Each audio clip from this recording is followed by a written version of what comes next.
బడ్డీ బడ్డీ సినిమా అల్లు శిరీష్కి ఒక సెన్సేషన్ని క్రియేట్ చేస్తుందని చెప్పాలి. ఎందుకంటే చాలా రోజుల తర్వాత భారీ బడ్జెట్తో అల్లు శిరీష్ ఈ సినిమాతో మన ముందుకు వస్తున్నారు.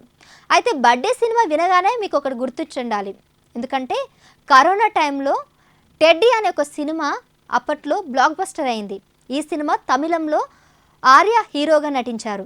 అప్పట్లో తెలుగు, తమిళ, కన్నడ ఇతర భాషల్లో కూడా ఈ సినిమా రిలీజ్ అయింది.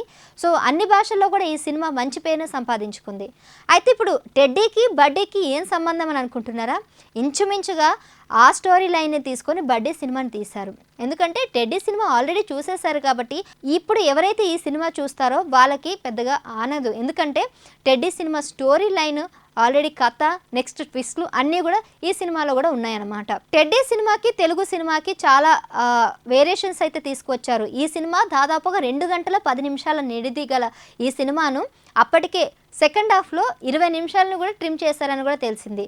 ఎందుకంటే ఫస్ట్ హాఫ్ విషయానికి వస్తే మనకి ఆల్రెడీ తెలిసిన కథే. ఇంతకుముందు గోపీచంద్ సినిమా మీరు చూసే ఉంటారు. గోపీచంద్ సినిమాలో ఒక విలన్కి, మహేష్ అనే విలన్కి సేమ్ బ్లడ్ గ్రూప్ ఉన్నటువంటి వ్యక్తి కోసం వెతుకులాడుతూ ఉంటారు. ఆ బ్లడ్ గ్రూప్ కనుక వచ్చినట్లయితే అతన్ని పట్టుకొని తన్ని తీసుకొని అతనికి కావాల్సిన బ్లడ్ని అదేవిధంగా హార్ట్ని కూడా ట్రాన్స్ప్లాంట్ చేసే విధంగా ఆ సినిమాలో రూపుదిద్దుతారనమాట.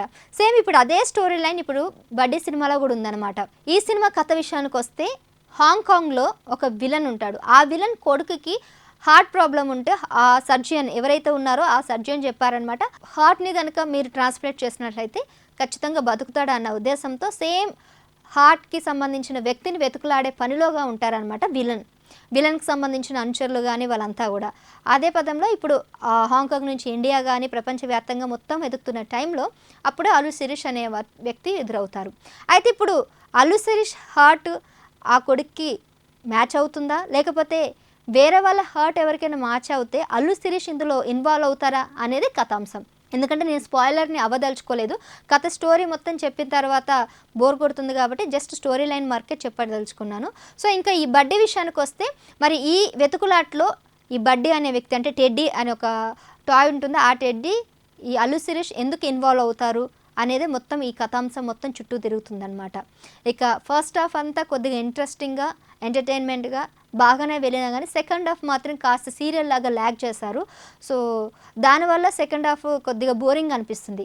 పైగా టెడ్డీ సినిమా ఆల్రెడీ ఎవరైతే చూస్తారో ఈ సినిమా చూసి వేస్ట్ అని కూడా అనుకుంటారు. ఎందుకంటే ఆల్రెడీ కథ తెలిసి ఉంటుంది కాబట్టి ట్విస్ట్లు కూడా మనకు తెలిసే ఉంటాయి కాబట్టి పెద్దగా నచ్చకపోవచ్చు. కానీ కొత్తగా చూసే వాళ్ళకి మాత్రం డెఫినెట్గా బడ్డీ సినిమా నచ్చుతుంది. పైగా భారీ బడ్జెట్తో అంతకుముందు సినిమాలన్నీ కూడా కథపరంగా ఎంచుకున్నటువంటి అల్లు శిరీష్ ఈసారి మాత్రం ఎక్కువ బడ్జెట్తోనే తీయడం జరిగింది. పైగా ఈసారి అంత బడ్జెట్ పెట్టినా కానీ తెలుగు ప్రేక్షకుల కోసం చాలా తక్కువ ధరలో టికెట్ ప్రైస్ని అయితే అనౌన్స్ చేయడం అనేది కొసమెరుపు. సో ఇప్పుడు థియేటర్లలో కూడా అన్ని రేట్లు కూడా పెంచారు. గతంతో పోలిస్తే కల్కి సినిమాకి భారీ టికెట్ రేట్లు పెంచిన తెలంగాణ, ఆంధ్రప్రదేశ్ ప్రభుత్వం అప్పట్లో ఈ సినిమాకి ఎక్కువ బడ్జెట్ పెట్టారు కాబట్టి అలా రేట్లు పెంచామని చెప్పారు. ఇక అందువల్ల థియేటర్కి ఎవరు వచ్చి సినిమా చూడరనే అంశంతో ఇప్పుడు బడ్డీ యాజమాన్యం మొత్తం కూడా ఈ సినిమాకి టికెట్లు కూడా చాలా వరకు చాలా తగ్గించి చాలా రీజనబుల్ ప్రైస్లో, అంటే కేవలం 100 రూపీస్ టికెట్ మాత్రమే మినిమం ప్రైస్ అనేది అనౌన్స్మెంట్ అయితే ఇవ్వడం జరిగింది. దానివల్ల దీనికి చాలామంది ప్రేక్షకులందరూ కూడా వెళ్ళడం జరిగింది. సినిమాకి కూడా మంచి పాజిటివ్ రెస్పాన్స్ అయితే వచ్చింది ఇప్పటి వరకు ప్రస్తుతానికి. ఇక సినిమాలో విలన్ పరంగా చూస్తే యాక్షన్ థ్రిల్లింగ్ సినిమా అని చెప్పొచ్చు.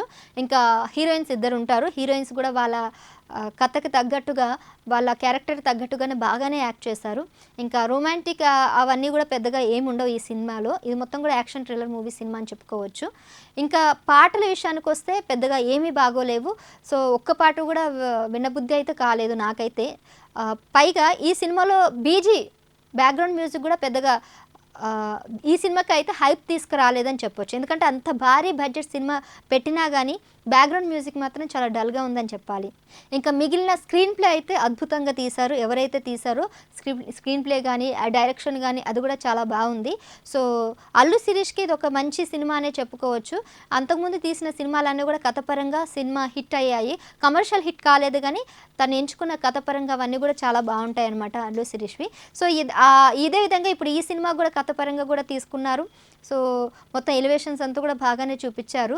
సో ఓవరాల్గా ఈ బడ్డీ సినిమా అయితే నేను ఇచ్చే రేటింగ్ ఏంటంటే అవుట్ ఆఫ్ 5 అయితే 2.5 అయితే ఇవ్వదలుచుకున్నాను. ఎందుకంటే నాకు కొన్ని అంశాలు అయితే నచ్చలేదు. అందులో మ్యూజిక్ కానీ, ఆల్రెడీ తెలిసిన స్టోరీ కానీ, సెకండ్ హాఫ్ మొత్తం ల్యాగ్గా ఇవ్వడం కానీ, అంతేకాకుండా అందులో ట్రిమ్ చేశారు కాబట్టి ఇంకా అంత ల్యాగ్ అయింది. ట్రిమ్ చేయకపోతే ఇంకా ఎంత పెద్ద ల్యాగ్ సీరియల్ అన్నట్టు అనిపించేది. ఫస్ట్ హాఫ్ వరకు ఎంటర్టైన్మెంట్ ఉన్నా కానీ సెకండ్ హాఫ్ అంతా బోరింగ్గా నడవడం కానీ, క్యారెక్టర్ పరంగా కొంతమంది ఆర్టిస్టులే బాగా పర్ఫామ్ చేశారు, మెయిన్ క్యారెక్టర్స్. మిగతావంతా కూడా అలా కావాలనే పెట్టారన్నట్టుగా తీయడం కానీ. సో ఇవన్నీ ఓవరాల్గా చూసుకున్నట్లయితే ఈ సినిమాకి అవుట్ ఆఫ్ 5 అయితే 2.5 రేటింగ్ అయితే ఇవ్వదలుచుకున్నాను. ఇంతకు మీరేమనుకుంటున్నారు? ఈ సినిమా మీకు నచ్చిందా లేదా? మీ అభిప్రాయాన్ని కూడా కింద కామెంట్ చేయండి. Thank you.